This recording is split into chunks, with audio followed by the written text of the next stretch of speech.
Hi guys! Good morning! Welcome back dito sa aking YouTube channel. Ang mainit nga po nating update ngayon ay pumapatungkol po dito kay Alan Kay na kung saan matagal na nga pong gigil si Alan Kay mga ka-legit Darikans. But bago po natin pag-usapan yan sa lahat po ng mga nandito ngayon, maraming salamat po sa pakikinig. Shoutout po sa inyo and magandarang umaga. Sa mga hindi naman po nakaka-subscribe pa sa aking YouTube channel, maaari po ninyong pindutin ang subscribe button and notification bell para maging updated kayo sa mga susunod nating mga balita. And eto nga, simulan po natin ang mainit po nating balitaan para ngayong umaga. Tungkol po ito kay Alan Kay, ka-legit Darikans.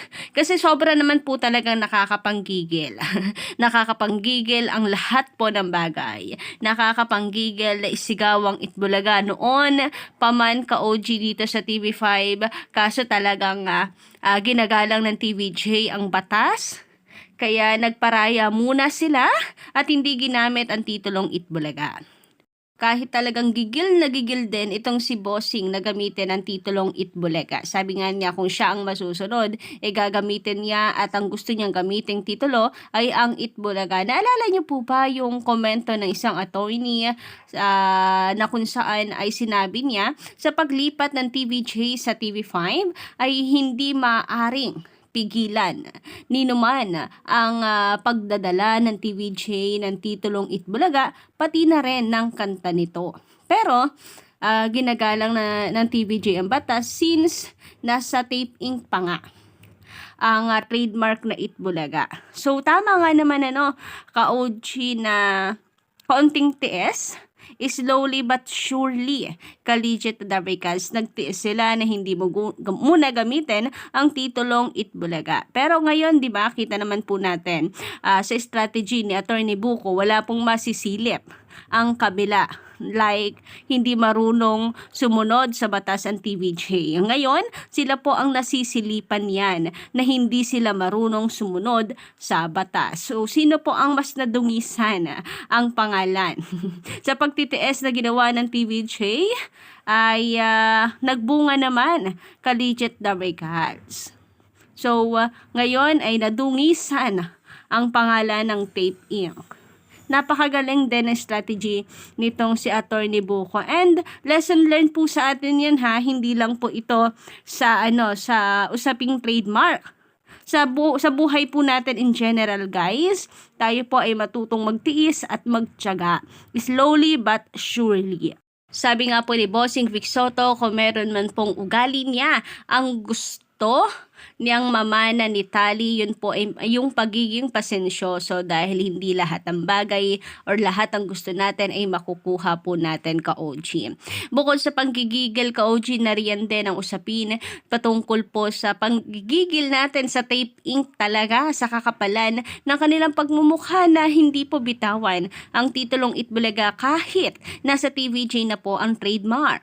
Usaping panggigigil din ka-legit Darikans, nariyan ang tungkol kay Paulo Contis. Gigil na gigil ang mga tao or ang legit Darikans rather, ang taong bayan kay Paulo Contis ngayon dahil kanilang pinagpipilitan na sila ang tunay na Itbulaga at yon ang title ng noontime show nila. Seryoso? Yan po ang naging komento ng mga netizens and galit na galit po talaga at gigil na gigil sila dito kay Paulo kasi akala daw ba nitong si Paulo Contis ay malaki ang ambag niya dito sa Itbulaga, wala naman daw po siyang ambag dito, lalo na sa pagpapatagal or pagpe-preserve ng Itbulaga sa bawat henerasyon na nagdaan. Mahirap din po yun. Yung kunin po ang kiliti ng mga tao sa iba't ibang henerasyon. Kasi nagbabago-bago po ang taste ng Pilipino. Nating lahat paglaon. Pero na-preserve ng TVJ ang legacy. Of course, nandun pa rin ang original content ng TVJ. Kumbaga yung specialty ng Itbulaga ka-OG mula nung umpisa ay hindi po nila tinanggal. Nag-upgrade lamang po sila para tangkilikin pa rin ng bawat Pilipino sa mga nagdaan pong henerasyon. Meron nga ako nabasang komento, baka sa sunod babasa natin. Nalimutan ko kasing screenshot agad, pero sabi ng ating commentor ito daw si Paulo Contis ay parang yung mga katrabaho po natin na akala mo yung tagapagmana ng kumpanya. May mga ganun no? In general guys, sa mga katrabaho natin, merong mga feeling tagapagmana kung makaasta. Anyway, matapos po natin pag-usapan ang patungkol dito sa mga usapin ng panggigigil Collegiate Tarigans, isa-isahin ang mga bagay na pinanggigigilan po nating lahat ngayon.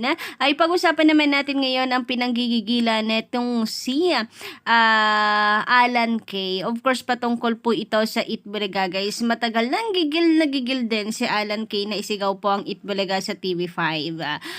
Kasi deep inside talaga, Collegiate Tarigans, wala naman po talaga ibang tunay na Itbulaga kundi ang TVJ. Nakasanayan na po yan at nasa kamalayan na po yan ng mga Pilipino. Sabi nga po dito ka-OG, 5 buwan na raw nagigil si Alan Kay na isigaw sa buong mundo ang linyang Itbulaga kasi nga 5 buwan na raw na ang isinisigaw nila ay EAT na hindi nga nila nakasanayan. Yes, deep inside, gusto talaga naming isigaw ang Itbulaga. Anyway, mula po ito sa Abante News. Sabi pa dito, kahit saan naman ako magpunta, ang tinatanong lang sa akin, kamusta na ang Itbulaga?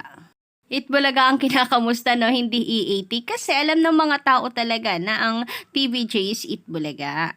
Na ang Itbulaga ay ang mga legit Tarigans kagaya nila Alan Kay. Sabi pa dito, kamusta na ang Itbulaga? May mga sumisigaw pa rin ng EAT pero Itbulaga pa rin ang gusto nilang isigaw. Totoo po yan, maski po tayo. Ako personally, 28 years ko na sinisigaw ang Itbulaga tapos biglang nagbago, chika ni Alan. So, ganito katagal, halos araw-araw isinisigaw ang Itbulaga tapos mababago ay hindi po talaga siya basta-basta nakakapanibago po ng sobra-sobra. And dahil po sa pagmamahal sa Itbulaga ay talaga namang manggigigil ka na isigaw ito lalo pat alam natin sa sarili natin na sila ang tunay na Itbulaga. Kung tayo nga gigil na gigil din, sila pa po kaya na mga legit Tarigans. Anyway, sabi naman dito legit Tarigans niya Sir Simplicio Gobres Jr.